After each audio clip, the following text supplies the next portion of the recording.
Hello, everyone. Welcome to the College Football Playbook Podcast. I am Mark Givler. I've got a rookie with me today, Tony Gerdeman of BuckeyeHuddle.com, making his CFP Playbook Podcast debut. Tony, of course, covers Ohio State, but week 0, Buckeyes were off. They'll play Indiana this week. So Tony got to hang out and watch a whole bunch of college football this weekend, and we're going to talk about it. We're going to probably overreact to a lot of stuff. And that's okay, because that's what everyone's doing right now. It can't be worse than what I saw on Twitter on Saturday. So we'll get right into it. Notre Dame beats the life out of Navy in Dublin, covered this spread by like 19 points. Easy cover if you had Notre Dame minus 20.5. If you were lucky enough to do that, I might have been. Tony, Sam Hartman, looking good. Notre Dame, college football playoff contender, yes or no? Well, I think if they get to play Navy every week, absolutely yes. Go ahead and put them in as a 3 seed, probably. But I did like what I saw. It's obviously better than what they did last year. It's better than any alternative. This is what they should have done. So it's always good to see somebody doing what they should do.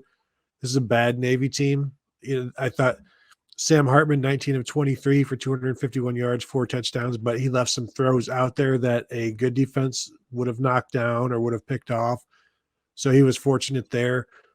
But, this was a solid performance all around, giving up 3 points. Did it hurt that, say somebody had Navy plus 7.5 in terms of points scored? Yeah, this is not the best game to watch, but overall, it whet the appetite quite a bit, and it's going to be interesting to see how Sam Hartman progresses and whether or not these receivers that they have are they just guys or are they playmakers? Moving Chris Tyree to slot receiver, I think, is interesting, but we'll see more as they get into the heart of their schedule, the meat of their schedule, to see how much of this was an aberration and how much of this is what they are. Because honestly, you put up like 450 yards of total offense. You should do that against everybody. This, we shouldn't be saying, yeah, but this was Navy. Like Sam Hartman should be throwing for 250 yards a game, and Notre Dame should be rushing for 191 yards a game, if not more. But do it against, I would say USC, but everybody will do that against USC. Do it against, I don't know, Wake Forest, Clemson. We'll get into our USC slander here in a minute. I have mixed feelings about the Notre Dame game. So on one hand, I think Hartman's presence makes them a much tougher matchup for defenses because, first of all, he's a better thrower of the ball than any of the guys they had last year. But just his experience, his leadership, his competitiveness, I think bring a different element to the offense that they didn't have last year. I'm not so sure they didn't upgrade an offensive coordinator as well, but that's, that's another, again, I thought Notre Dame's subtractions this offseason were not really subtractions. And we'll see if that plays out that way, but it was a good first look. That's a game that it could have been really sloppy for them. You're going over to Ireland. It's just, that could have been you could have turned it over a few times, could have just been off with timing, but they looked pretty sharp. That offensive line's really good as always. I'm with you though. I don't know about their skill. I just don't know I think they've got a good running back by committee thing going, and those guys are good. I don't know that they're elite, but that's fine. Behind that offensive line with Hartman at quarterback, I think that's fine. But I don't know that those receivers are going to scare, the Alabama Georgias of the world that you're going to have to eventually beat if you want to be a playoff caliber team and get to the championship. So I don't know. I liked Rico Flores coming out. He's still kind of coming along. I think like their more talented guys are probably their younger guys, and just how is that going to work itself out over the course of the year? And they don't have, and even last year, I really didn't love their skill last year either. I'm not sure it's any better this year, but even if it is, Now they don't have Mayer, who I really like. I thought was phenomenal. And he was a guy you had to game plan for. He was a guy who could really hurt you. I just don't know if they have that this year. So that'll be something to kind of watch. But it was a good performance. It was a very good performance. We'll see. I mean, I think, I was talking to Tyler Shoemaker about this, who's on here quite a bit, and was on our channel here with his Calculated Risk podcast for all you gamblers out there. He said this lifted Notre Dame a point in his power ratings.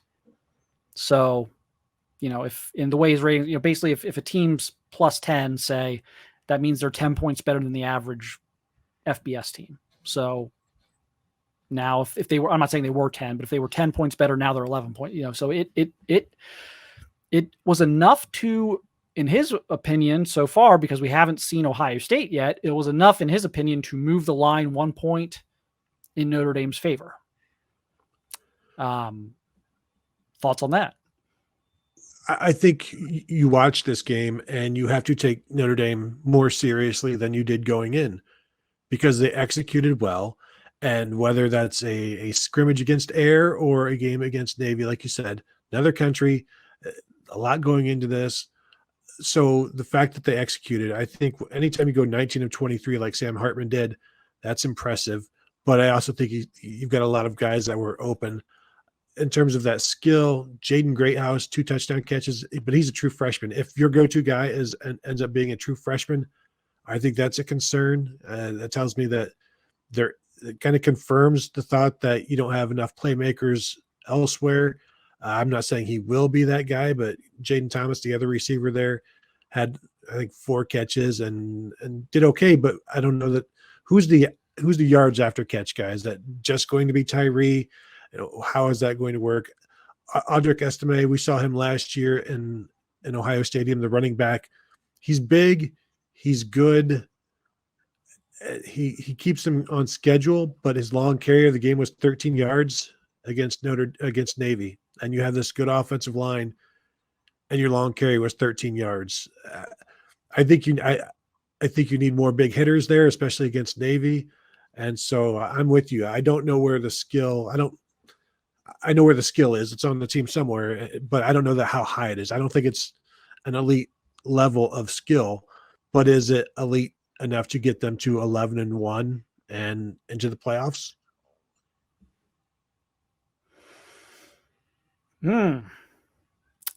I think this year is more wide open than people are seemingly wanting to admit.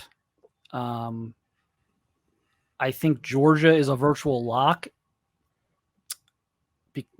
Their schedule is just, I don't know how they're not going to be there at the end. They could lose 55-0 to Alabama in the SEC championship game, and if they're 12-1, they're going to the playoff. They've built up that capital with their last couple of years.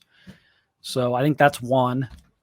But you've got quarterback questions at Alabama. You got quarterback questions at Georgia. You got quarterback questions at Ohio State. USC doesn't play any defense, which we'll get into here in a minute. The Big Ten East is its own kind of monster. Are they going to beat each other up? Or is someone going to emerge, or 2 teams going to emerge, and it's going to work out where 2 of them can get in again? That's an interesting part of this. I think Clemson's being a little bit overlooked. I say that as they're shockingly only 12-point favorites right now against Duke, and can't wait till next week when I can come on here and after Duke has beaten them, replay that one. But I think Clemson has been written off a little bit too much. LSU's interesting. Florida State's interesting. I think the gap between like 2 and 10 for me right now going into the season is about as small as it's ever been since the 14 playoff. Yeah, I felt more comfortable like maybe a while back, many months ago, talking about or last year rather, of taking 4 teams versus the field, or maybe 5 teams versus the field making the playoffs. This year, there's so much that's going to happen in the ACC that will determine things. I think in the Big Ten, you're probably more likely to have Penn State, Michigan, and Ohio State all beating each other than somebody beating both and coming out of there 12-0 rather than maybe 3 teams being 11-1 or a couple of 10-2, something like that. So I'm with you. It's wide open. I like LSU coming, close to doing something, but is that more of just being an upset special rather than winning the West? Maybe we'll see. But in terms of Notre Dame, you look at their schedule. They go to North Carolina State in a couple of weeks. They host Ohio State. Can they trip up at Duke the following week? Is that something where they've expended everything? You've got USC at home, at Clemson. So I think it's going to be hard for them to be 11-1, and depending on who that one loss is to, maybe it's too much for them to overcome because they won't obviously have a conference title to kind of get that win back. They do have those 3 games, though. I mean, if you go 11-1, that means you've at least beaten 2 out of 3 of USC, Clemson, and Ohio State, and that's going to carry a lot of weight in December. And again, outside of Georgia, I'm not convinced that we're going to have this, I don't think we're going to have a bunch of undefeated teams for sure. And, does a 2-loss team get in this year? I mean, Pac-12 is, we were joking about this a couple weeks ago on the podcast with Tyler, is like, we all make fun of the Pac-12 for what's been happening there recently, but the kind of the saddest thing to me about the Pac-12 right now is they have a great league this year. Mm-hmm. They have 5 or 6 really good teams at the top of that league. It's going to be really fun to watch. And so I think the Pac-12 can kind of cannibalize each other. I think the ACC could cannibalize each other. And I think the SEC could outside of Georgia, I think the SEC could cannibalize each other. I don't look at Alabama. This is a team that didn't make the playoff last year, and this is where Nick Saban gets us all and goes undefeated and crushes everybody and beats Georgia by 50 to win the national championship. But, they lost multiple games last year with a better schedule, with a reigning Heisman Trophy winner at quarterback, with a generational pass rusher, with 2 safeties who are smart, instinctive, and probably started 8,000 games between the 2 of them. How are they going to be better this year without all of that? I think they're going to lose a couple games this year. Mm-hmm. And then I think LSU, we'll see what they do. I mean, I'm almost I think LSU is probably a good bet in the West just because of what the lines are for that. But I think the SEC could be a monster for, just eating each other up outside of Georgia. And let's see if Joe Milton is as good as everybody says at Tennessee, because I still need to see it to believe it, because my lasting memory of him is his time at Michigan, and there's no way I could put any faith in him to go 10-2 or 11-1 based on that. But of course, he's been away from Michigan and Jim Harbaugh's coaching for a couple of years now, so maybe he has turned it around. But I'm kind of tired of hearing about how far he can throw the ball. I want to know how accurately he can throw the ball, and then we can start talking. Yeah, I expect Tennessee to take a small step back. Now, what that looks like, I mean, to me, that looks like a 9-3, maybe a 10-2. But I mean, they lost those receivers. Can Milton do it? I mean, maybe, Kentucky's supposed to be sneaky good. I'm not sure. Am I buying that yet? I don't know. Maybe ask me that in a couple weeks, but I could maybe see it. I mean, Devin. Here's the thing: it's probably isn't as hot of a take as maybe I'm thinking it is. Kentucky upgraded at quarterback. I don't know how. I know Will Levis was ranked this, and that, and Devin Leary's not. I would take Devin Leary over Will Levis. So I think they upgraded a quarterback, but their problem's been kind of, offensively putting up. So they get Devin Leary. I love Barry and Brown, second-year receiver, phenomenal freshman year last year. He's going to be big time. So there's some things brewing, even in the East, which has been the weaker division. There's been some things brewing there. Florida's a total wild card. I have no idea there. Yeah. But that's the one team in the country where I'm if you tell me how good Florida's going to be this year, I think you're full of shit. I don't know how anyone has a read on that team. Well, just the Utah game, especially, what I think it's 6.5 now, -6.5 for Utah, and that's Cam Rising and may not be playing or may be playing, and nobody knows. And it's still people are like, I don't want to jump on anything. I just want to stay entirely clear of that game and find out after the fact, and then I don't need to know right now. Let me know after the game or let me know during the game because I'm not convinced that Graham Mertz is that guy. I'm not convinced that even if he was, Florida still wouldn't find a way to screw it up at this point. I need to see some consistency from him and not just 1 week. I've seen Graham Mertz be really awesome 1 week, and that was the only week. Yeah, that was a shockingly disappointing career at Wisconsin. I wouldn't have seen that coming. But was it the scheme, or was everyone and their brother wrong about Graham Mertz? Like, everybody wanted Graham Mertz. Like, this wasn't some like 3-star kid that Wisconsin, like from Wisconsin or something that like only Wisconsin knew about, and they got him. And everybody wanted Graham Mertz. Ohio State wanted Graham Mertz. Notre Dame wanted Graham Mertz. Like, everyone. And so for him to be as underwhelming as he was at Wisconsin was shocking. But it's like, okay, even if it was the scheme, it's one of those things where, is he damaged by like, how do you like regain your confidence and just flip the switch in 1 year? I don't know. So that'll be fascinating. But, to bring us full circle, yes, I think Notre Dame at 11-1 could very well have a shot with the quality of wins that would mean for them. And just, I think the general chaos that we have a good chance of seeing around college football. I'm even like the Big 12, I think, is going to cannibalize stuff. Like, Kansas State's really good. I don't think they're undefeated good. And I don't trust Sark. I'm sorry. You fired a guy with baggage to hire a lesser version of that guy with the same baggage. Weirdest hire of all time.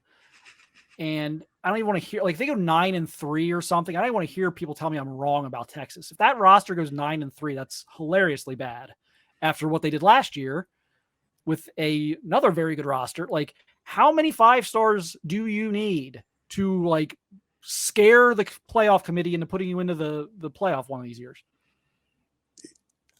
I've always, back to Mac Brown's time when they finally win the national championship, but they would always have like their recruiting class almost done by this time of year. And it just became, the way I viewed it is just a bunch of entitled players, a bunch of who thought they'd already made it. The culture was bad in terms of it wasn't physical. There's no grit. It was very, I don't know, cosmopolitan maybe. It was very Austin around the city type of thing. And great town, by the way. Yeah, well, exactly. It's a great place to live. And it's not maybe the best place to develop as a football player. And it's like, maybe is it the Texas version of the U, like Miami, where if you go there, like if you go to Miami, I know I'm never going to see you again in terms of college football. Texas isn't there because you will see Texas because you're going to watch the Red River rivalry. You're going to watch other games and they will have an impact. But I think Tom Herman tried to change that culture. They put in a new locker room, and now Sark has also put in a new locker room. So yes, you're exactly right. He's doing everything that Tom Herman did. So I assume it's going to work, right? Yeah, I'm sorry. I'm just not buying Texas this year. I didn't buy him last year. I'm not buying him this year. And then it's like, okay, if they don't legitimately threaten the playoff this year, don't they have to reset it again? Don't they have to reshuffle the deck again? Who do you go get? I know, but like you fired a guy that actually was okay. I mean, it was a little up and down, but like so to this point, Sark has not accomplished what Herman did. So I don't know if you're going to fire Herman.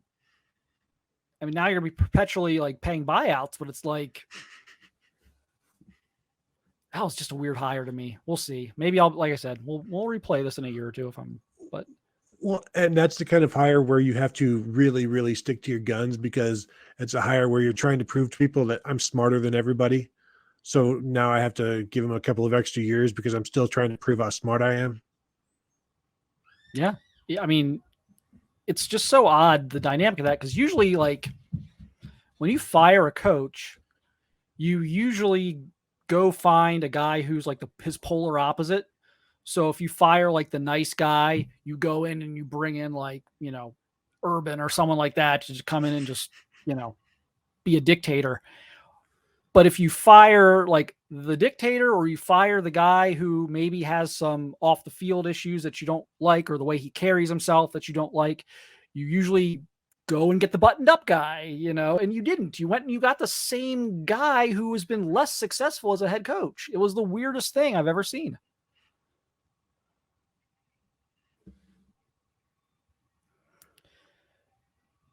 Oh, wow. All right. So USC, Tony. Mark, as Go. one of the USC, seven, go. yeah, as one of the, not to brag, but I have been bragging about this all week. As one of the 7 people with the Pac-12 network, I did get to watch USC play this weekend, and I feel terrible for Caleb Williams, because he has to do everything. For one, it's completely irresponsible of Lincoln Riley to have Caleb Williams running the triple option against San Jose State. Like, no, he's not. The triple option involves him throwing the ball, but it's still the same. It's still the same thing. He's, reading the handoff, or he's going to keep the ball and run it, or he's going to, as he's about to get hit, throw the ball. You're still putting this in position to get hit. And he's dynamic. He's incredible. He refuses to give up on a play, which is, you love that, but also it's okay to give up on some plays. Ryan Day has said, it's okay to throw the ball away. I'm not sure if Lincoln Riley has ever told Caleb Williams it's okay to throw the ball away, but I don't know how he's going to make it through this season. The way he is utilized, the way he is just also constantly chased. The USC offensive line was bad in this one. He was on the move constantly. And so I'm concerned, and we haven't even talked about the defense. I'll let you go on the defense, but also Zachariah Branch. I don't know how many times you saw him in high school, but that dude was Special. Legit in this game. I'm in a fantasy football dynasty league where we can draft anybody we want in the rookie draft. So you can draft high school kids. I used a 2nd round pick on Zach Branch a couple months ago. So I'm feeling very good right now. Anyway, no one cares about my fantasy team. Yes, the way he had to work against San Jose State was a little concerning, that they couldn't just like run the ball, easy throws and get them out, and but the way their offense is set up, but also the way their defense plays, just not going to allow them, I think, to do that this year. And the future of their quarterback room's in really good hands. Like Malachi Nelson was a great prospect coming out of high school. I'm sure he's going to be very good. I've seen Julian Lewis quite a bit already, who we expect will probably reclassify to 2025. He's very good as well. That being said, you would, even knowing what those guys' rankings were in high school, like Lewis, many feel could be the number 1 player in the country. Malachi Nelson was very high up there as well. Even with that being said, you would still have to take the under on those guys being as good as Caleb Williams. Like, the odds of them being better than Caleb Williams are slim. And so if you don't make the playoffs with Caleb Williams, what if Caleb Williams wins the Heisman? What if you have a 2-time Heisman winner at quarterback and you don't make the playoffs? Like, that has to sting. And then how are you going to get to the playoffs if you couldn't do it with Caleb Williams? You're going to have to get rid of Alex Grinch, aren't you, at least? Because if you don't get the playoffs this year, isn't it because your defense was terrible again? I mean, doesn't that have to be what happens? I think they'd be better off with Alex Grinch at quarterback than defensive coordinator. Giving up 7 yards of carry to San Jose State. We saw exactly what we expected to see, and you were thinking, well, maybe they say the defense is better. Maybe it'll be different this time. Yeah, no, and they gave up 7 plays of 20 yards or more from scrimmage, and they did that in 14 games, or 14 times over the first 4 games last year. They did it 7 times over the first game against San Jose State, who was last year like the number 80 total offense in the nation. So this was And not they a like good to play start slow. defensively. San Jose State does not want to get into a track meet. So you're thinking, oh, that's perfect matchup. Like, yeah, they might gut us 5 yards at a time, but we're not going to give up explosives to them. Oops. Yeah, they just Yeah. have no toughness against the run. And quite frankly, this is a theme now. Like, this is a big theme. It's not just, we can get into like schematics and are they running the right defense? Are they recruiting the right players? But his defenses at Ohio State were they were some of the softest Ohio State defenses against the run that we've seen, maybe ever. I mean, that's a program that prides itself on being able to stop the run over the years. Couldn't do it when Grinch was there. Oklahoma, he walked into a bad situation. I don't know that it was substantially better. I mean, it was one of those situations where I think it was a little bit better against like the bad teams they played, but still when it mattered in the big games, they same stuff, soft. This USC defense last year was soft. I mean, Tulane just bullied them in the bowl game. Now San Jose State bullies them in the opener. I just don't know. You better really. I can't explain it. I can't explain how you would risk having basically nothing to show for Caleb Williams because you didn't make a change on your defensive staff. It's a waste. It's wasteful, and you do wonder what these. You could throw Ryan Day in there as well, and in terms of the defensive hires and his have kind of been COVID related and loyalty related, and you give guys a second chance. But this, like, what is the connection with Lincoln Riley and Alex Grinch? I mean, it's not this long-term thing that they've had together, and he just continues to swear by it. And I've seen USC people on Twitter saying that Alex Grinch has never been the problem. And he may not be the problem. He's not the fix. He's certainly not the fix. He's a problem wherever he's gone, except for maybe Washington State or maybe Mississippi State, one of those two where, it was okay. It improved. I think it was Washington State improved, but where's the improvement wherever else he's been? And that's been with better talent and playing maybe better competition. And now he's just become a joke, and at least on Twitter. And not that Twitter is anything, but those of us there, like, this is what you would expect. Everybody knows that this is what happens to USC's defense, and you've got to stop it. You've got to find a way to stop it. And doing nothing isn't a plan. Just expecting things to get better isn't a plan. And we've never seen anything from him to suggest that he is going to be able to get them out of this. And then you can also, how much of the USC thing is, I think there's an attitude there that isn't healthy with the players as well. Is it too showy there?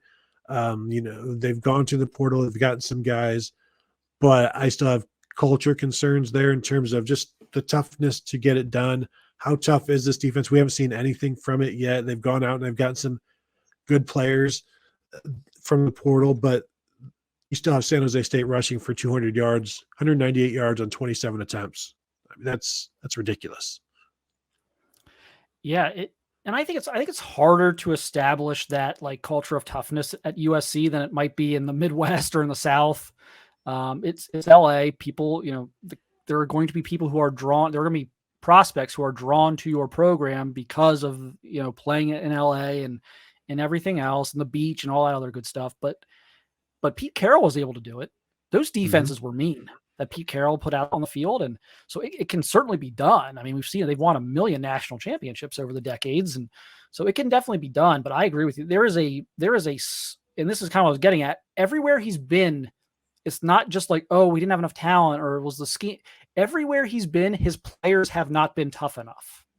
Okay. And so something's off. He's not recruiting enough tough, or they're not cultivating enough toughness in that program because he's never done it. Ohio State's toughness went down when they got him. Oklahoma's toughness didn't improve when they got him from as low as it was. And it wasn't a very high bar, and it didn't really improve. and we're seeing the same problems at USC. It's a real toughness problem.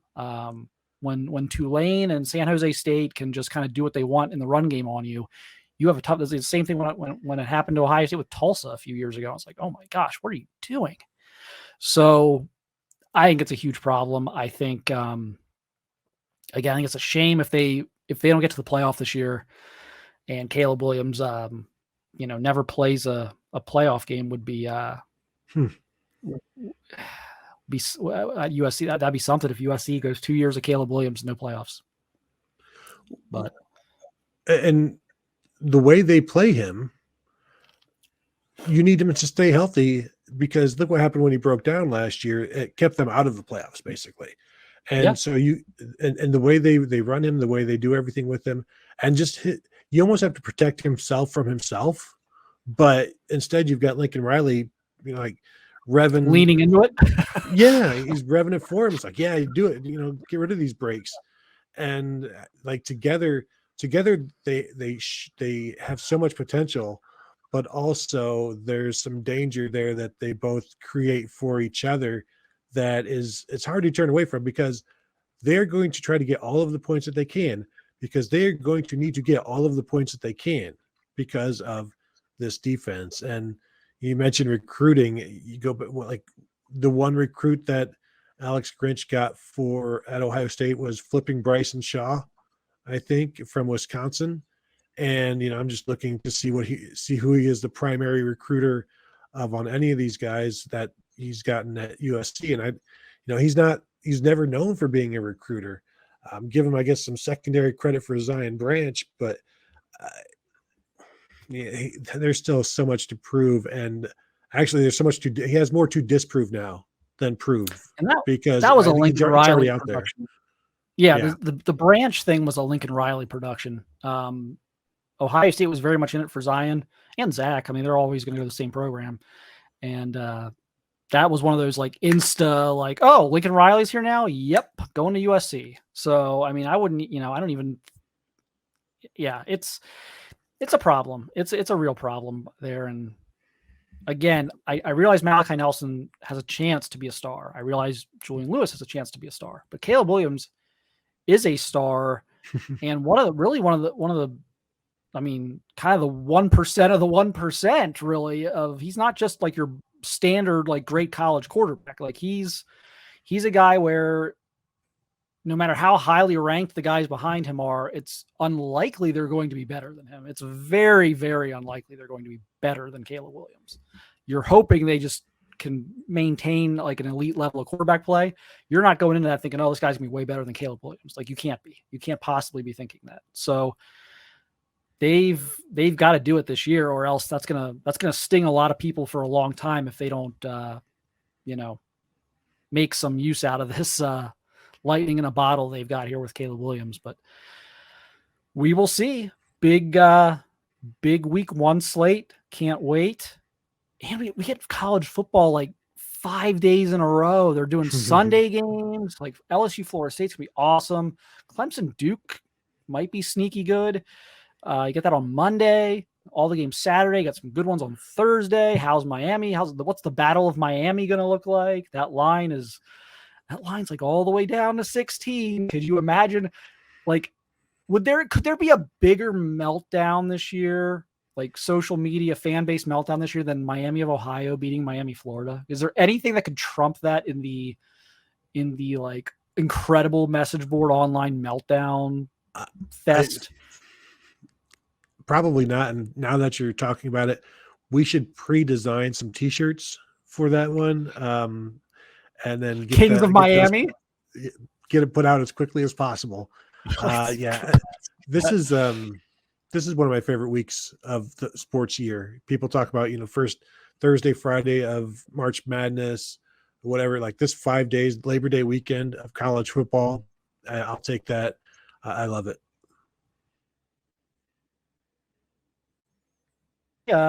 You're back on the beat this week. Ohio State kicks off their season in Bloomington, so you can check out BuckeyeHuddle.com for coverage of Ohio State. We will be back here. We got our Daily Huddle with Garrett Seawright every day. He's running it at 2 p.m. on this YouTube channel. It's youtube.com/@SaturdayGlory. So you can find this podcast, you can find Garrett's Daily College Football Show, and you can find our Calculated Risk podcast with Kelly Ford and Tyler Shoemaker, who focus on analytics, power ratings, and gambling. So for those of you who like to put some pizza money on the games on Saturday, best resources really in the business for that. And they're on the same podcast. So check those all out. Those are all on youtube.com/@SaturdayGlory. They're playlists. So we're all on there as podcasts. You can look at the different playlists and get the latest. You can also get them on Apple, iTunes, Spotify, wherever you listen to your podcasts. So you can get it on audio form as well. But appreciate everyone watching and listening, and we'll catch you soon.